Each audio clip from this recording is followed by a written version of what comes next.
श्रीलक्ष्मी श्रीमहालक्ष्मी क्षीरसागरकन्यका उत्तिष्ठ हरिसम्प्रीते भक्तानां भाग्यदायिनी। श्रीलक्ष्मी श्रीमहालक्ष्मी क्षीरसागरकन्यका उत्तिष्ठ हरिसम्प्रीते भक्तानां भाग्यदायिनी।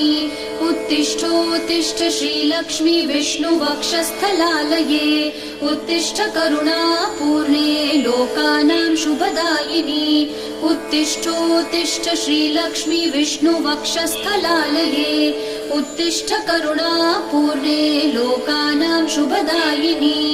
श्रीपद्ममध्यवसिते वरपद्मनेत्रे श्रीपद्महस्तचिरपूजित पद्मपादे श्रीपद्मजातजननी शुभपद्मवक्त्रे श्रीलक्ष्मी भक्तवरदे तव सुप्रभातम्।